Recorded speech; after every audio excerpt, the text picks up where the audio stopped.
Stay awake for too long. Don't go to bed. I'll make a cup of coffee for your head. I'll get you up and going out of bed. Yeah, I don't wanna fall asleep. I don't wanna pass away. I've been thinking of our future. Hello everyone, I'm Azmi Nur Khairani, and now we will discuss about syntax. Do you know what is syntax? Syntax is the part of grammar that represent a speaker knowledge of sentences and their structure. And do you know what the syntax rules do? The rules of syntax combine words into phrase and phrase into sentences. Among other things, the rule specifies the correct word order for a language. For example, English is a subject, verb, and object language. The sentence in number 1 is grammatically because the words occur in the right order, but in the number 2, this is ungrammatically because the word order is incorrect for English. A second important role of the syntax is to describe the relationship between the meaning of a particular group of words and the arrangement of those words. For example, Alice champions show us that the word order of a sentence contributes crucially to its meaning. The sentence in number 3 and number 4 contain the same words, but the meaning are quite different. As the Mad Hatter points out, the rules of syntax also specify a grammatical relation of a sentence, such as subject and direct object. In other words, they provide the information about who is doing what to whom. This information is crucial to understanding the meaning of a sentence.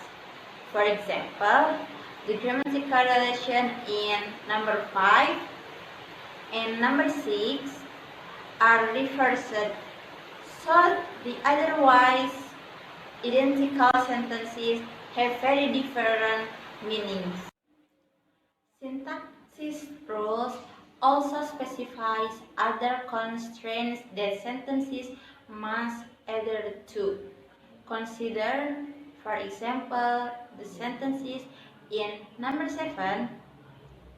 As an exercise, you can first read through them and place a star before those sentences that you consider to be ungrammatically. We predict that you will find the sentence in 7D grammatical and the ones in 7A until C ungrammatical. This is because the syntax rules specify that a verb like found must be followed by something, and that something cannot be an expression like quickly or in the house, but must be like the ball. Similarly, the verb sleep patterns differently than find in that it may be followed solely by a word like soundly, but not by other kinds of phrase such as the baby. We also predict that you will find that the sentences in 9 show that specify the specific verbs such as believe, try, and want behave differently with respect to the patterns of words that might follow them. Selanjutnya itu ada kalimat old man and woman. Itu artinya sangat ambigu ya, karena bisa menjadi dua pengertian, yaitu seorang pria tua dan wanita, atau seorang pria tua dan seorang pria wanita yang tua gitu. Nih di sini ada dua strukturnya gitu. Ya. Yang pertama itu yang diartikan seperti tadi, pria tua dan wanita. Yang kedua ini wanita dan pria tua. Hello guys, my name is Nur Aida. I'm from PBI 4th A and I will explain about sentence structure. Sentence structure.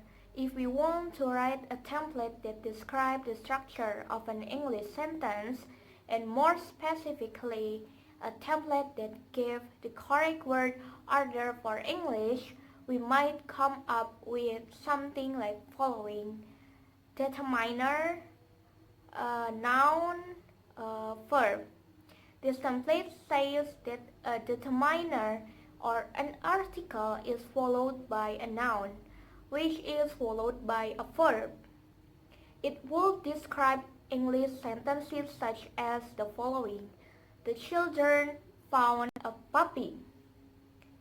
The professor wrote a book.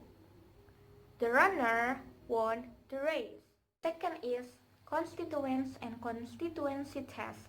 The natural groupings or parts of a sentence are called constituents. Various linguistic tests reveal the constituents of a sentence. The first test is the stand-alone test. If a group of words can stand alone, they form a constituent. For example, the set of words can be used to answer a question is a constituent. The second test is replacement by a pronoun. Pronouns can substitute for natural groups. In answer to the question, where did you find a puppy? A speaker can say, I found him in the park. A third test of constituents is the move as a unit test. If a group of words can be moved, they form a constituent. For example, if we compare the following sentences to the sentence, the child found a puppy, we see that certain elements have moved. It was a puppy that the child found. A puppy was found by a child. In addition to the synthetic test just described, experimental evidence has shown that speakers do not represent sentences as string of words, but rather in terms of constituents. Every sentence in a language is associated with one or more constituent structures. If a sentence has more than one constituent structure, it is ambiguous, and each tree will correspond to one of the possible. The next material will be explained by Faqih. Hello, Assalamualaikum. My name is Faqih Ulumuddin, and here I'll try to explain you about what is lexical categories and functional categories. In syntaxis categories included both phrasal categories and lexical categories. And phrasal categories such as NP, noun phrase, prepositional phrase, adverbial phrase, adjective phrase, and verb phrase. And lexical categories has a corresponding to the phrasal categories, and such as noun, phrase, adjective, adverb, and prepositional. And may you have familiar with this word, this categories word, because you have to use it on our part of speech. And those are first auxiliary such as have, has, is, are, and determiners such as articles a, and the, and counting words such as every and each, and models such as may, have, may, could, can, should, and you called auxiliaries and determiners as functional categories because these words have grammatical function rather than descriptive meanings. For example, determiners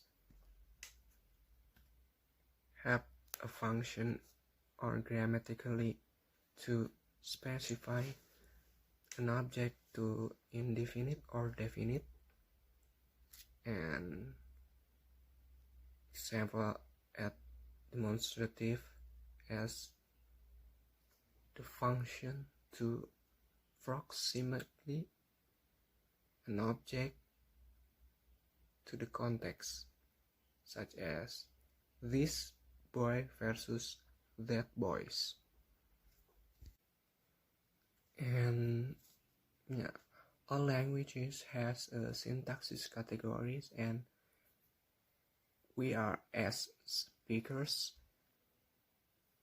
we know that when we speak, we have syntaxis categories on our words, even we do not know technically terms on that words that coming out from our mouth.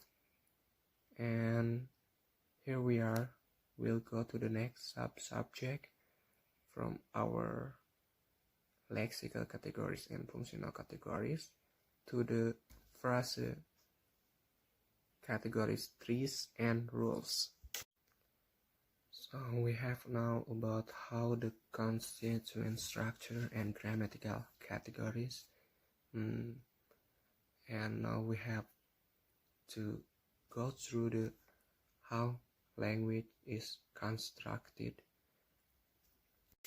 and I'll try to explain it on my opposite camera because to be easy for me and understand for you. I'll try to explain it. I try to explain our brass structure, trees and rules.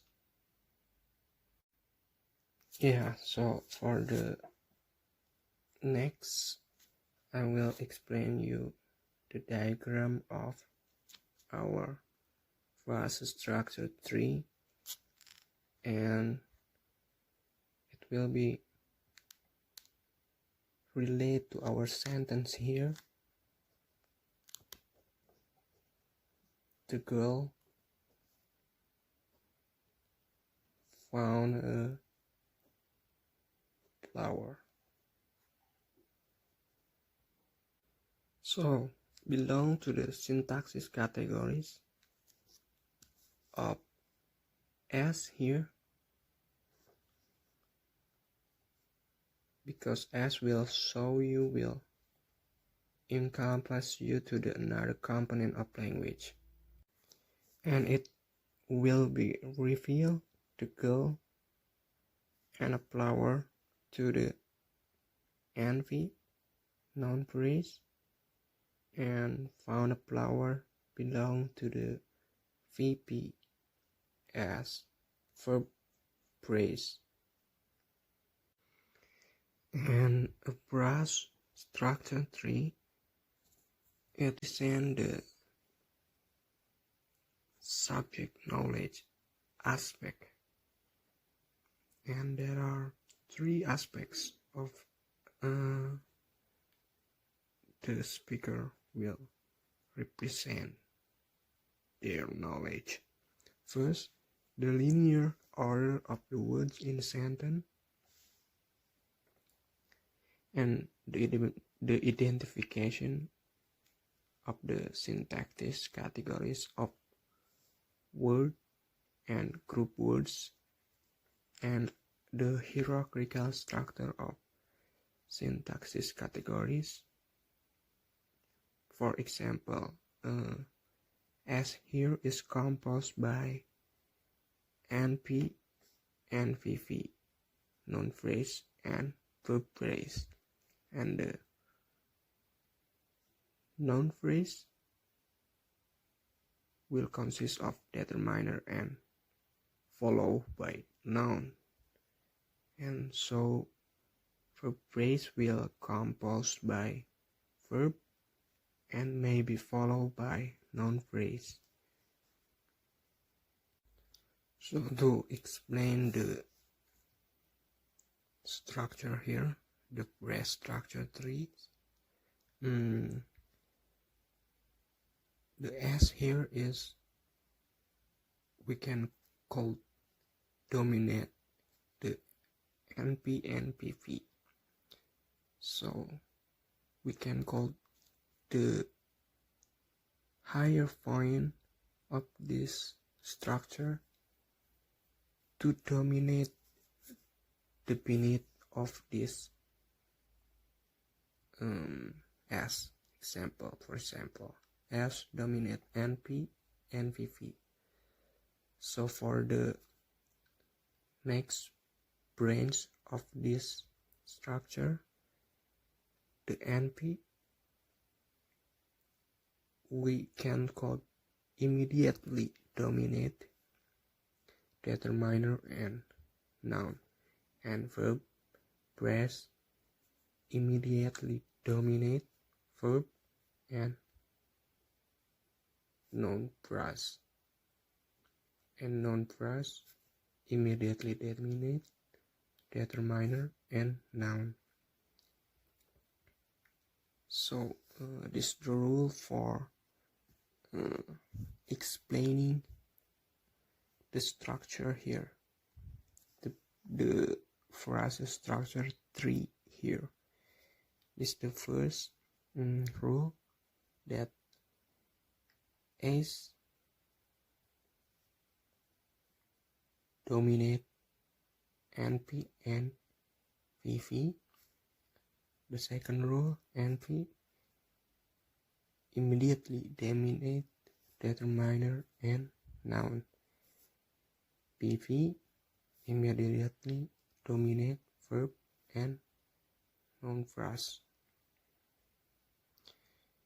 And a noun phrase can contain a determiner followed by a noun in that order, and a determiner followed by a noun phrase. We can find these facts from the rules above. And this is the next rules of our phrase structure 3, that the fourth rule is VV is just need to dominate only verb.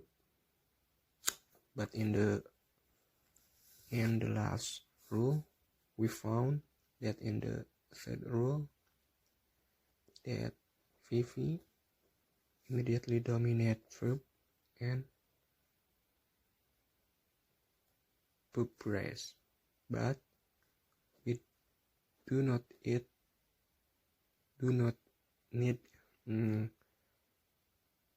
verb phrase for the we do not need noun phrase for the verb phrase, because we can make a sentence for verb phrase. Just for example, a girl love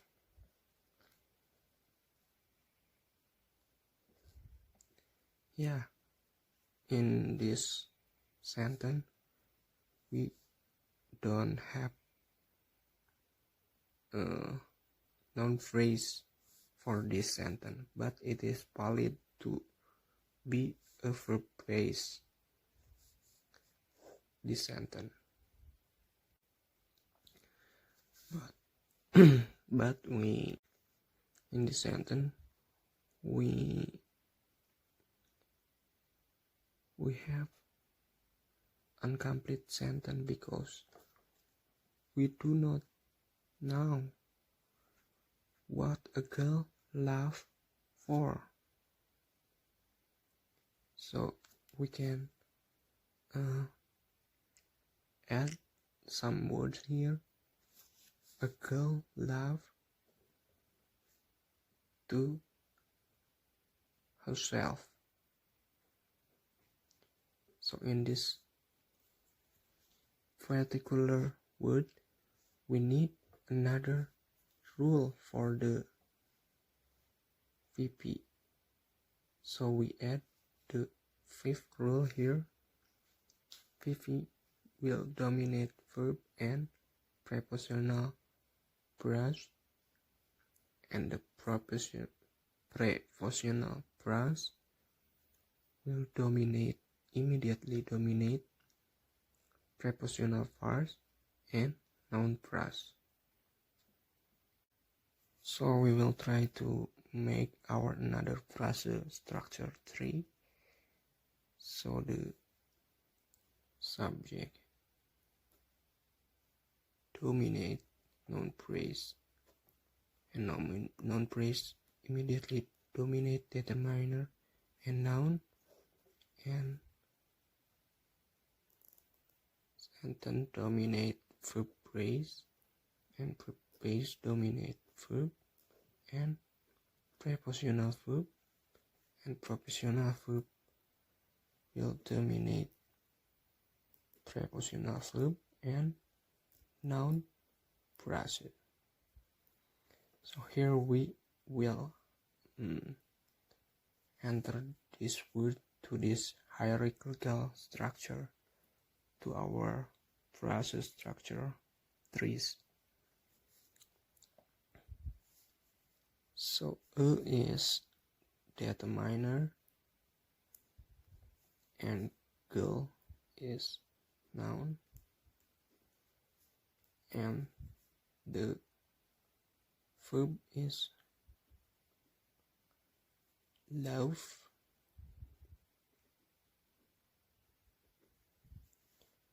and the prepositional phrase is to herself.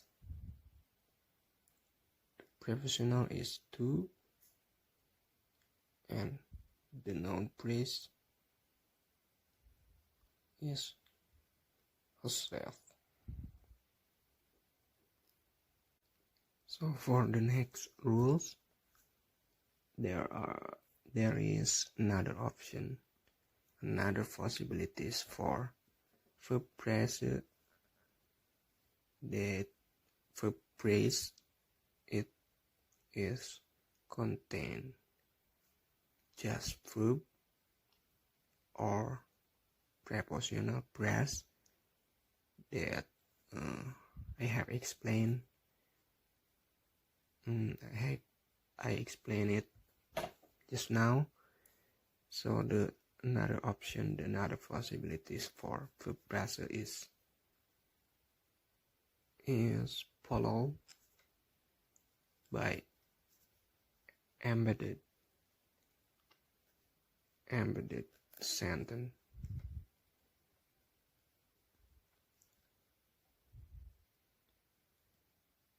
An embedded sentence,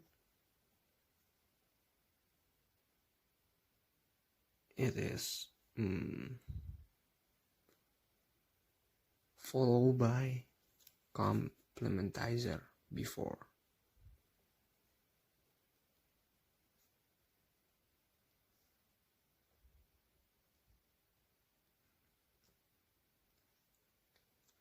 And here's the rule. The seventh verb phrase will follow by CP, and the eighth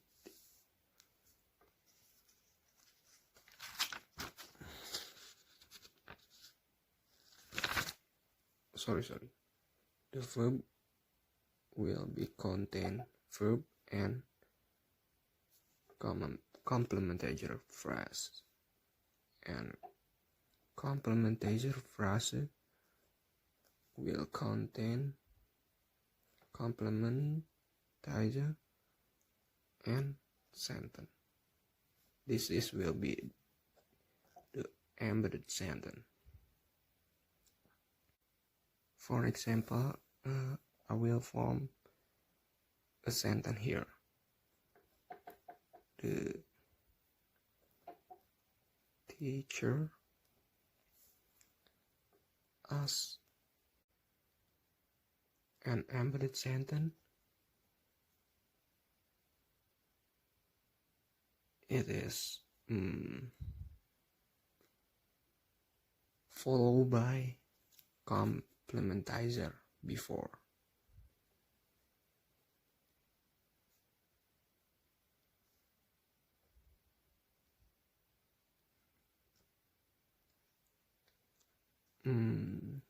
And here's the rule. The seventh verb phrase will follow by CP and the eighth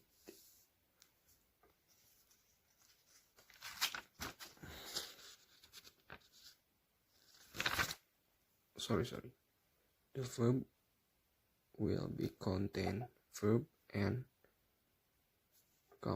complementizer phrase, and complementizer phrase will contain complementizer and sentence.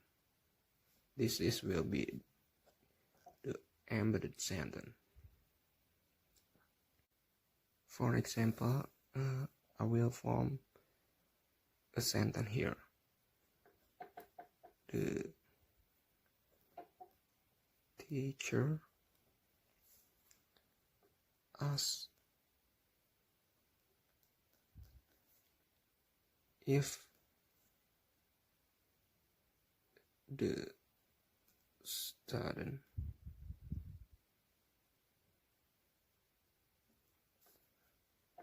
understood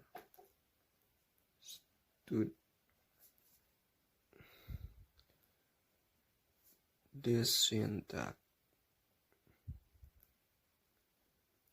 lesson.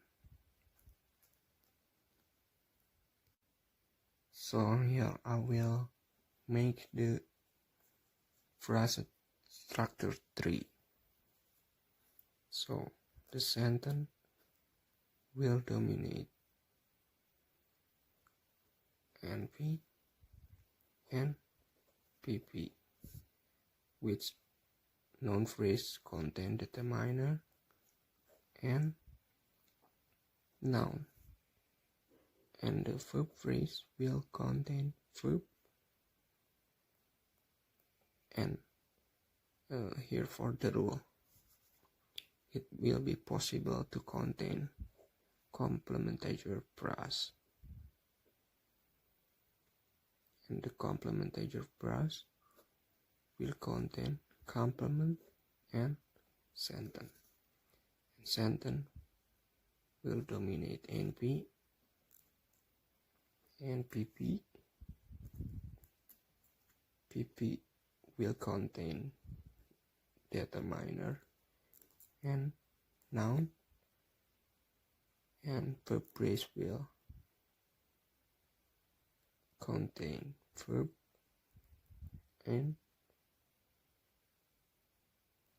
verb phrase.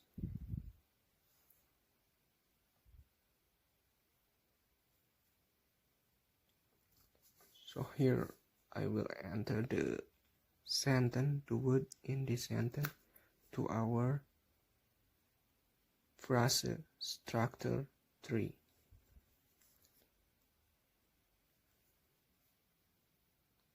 The noun teacher. This verb is ask, and the complementizer is if.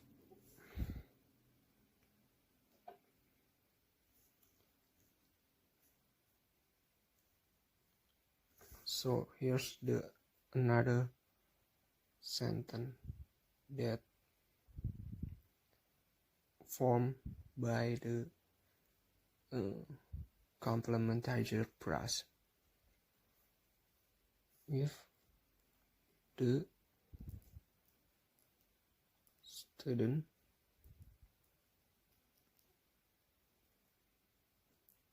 understood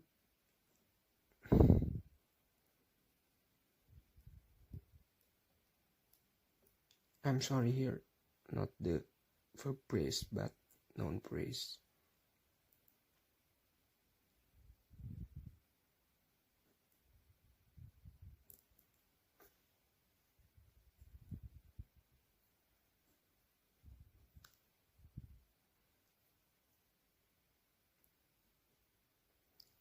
This is the end syntactic lesson.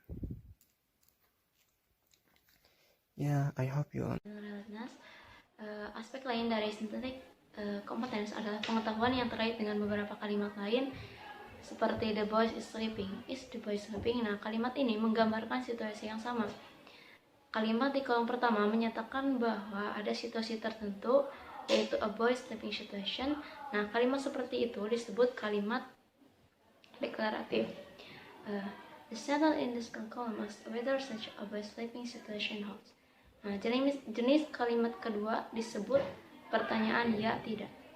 Satu-satunya perbedaan aktual dalam makna antara kalimat-kalimat ini adalah itu bahwa yang satu menegaskan suatu situasi dan yang lainnya meminta konfirmasi atas situasi yang lainnya, atas suatu situasi. Unsur-unsur makna ini ditunjukkan oleh urutan kata yang berbeda, yang menggambarkan bahwa dua kalimat mungkin memiliki perbedaan struktural yang sesuai dengan cara sistematis untuk perbedaan maknanya. Aturan struktur frasa. Aturan struktur frasa bertanggung jawab atas sebagian besar pengetahuan sintaksis. Tetapi aturan tersebut tidak menjelaskan fakta bahwa jenis kalimat tertentu dalam bahasa berhubungan secara sistematis dengan jenis kalimat lainnya. Cara standar untuk menggambarkan hubungan ini adalah dengan mengatakan bahwa kalimat terkait kembali. Cara untuk menangkap hubungan antara deklaratif dan pertanyaan ya tidak adalah dengan mengizinkan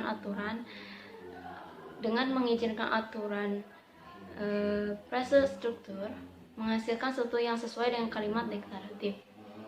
Ya, perangkat formal lain yang disebut aturan transformasional kemudian memindahkan alat bantu sebelum subjek. Aturan pindah aux dirumuskan. Kemudian pernyataan ya tidak karena dihasilkan dalam dua langkah, yaitu aturan struktur frasa menghasilkan suatu struktur dasar. Yang kedua, gerakan auxiliary berlaku untuk menghasilkan struktur turunan. Struktur dasar kalimat disebut juga struktur dalam atau struktur D, sesuai dengan aturan struktur frasa. Varian pada struktur kalimat dapat diturunkan melalui transformasi. Nah, terakhir, the structural dependency of rules, yaitu aturan transformasi bertindak pada struktur frasa tanpa memperhatikan kata-kata tertentu yang mengandung struktur. Aturan-aturan ini dikatakan tergantung pada struktur. Aturan transformational preposition phrase memindahkan setiap preposition phrase selama itu langsung di bawah verb phrase.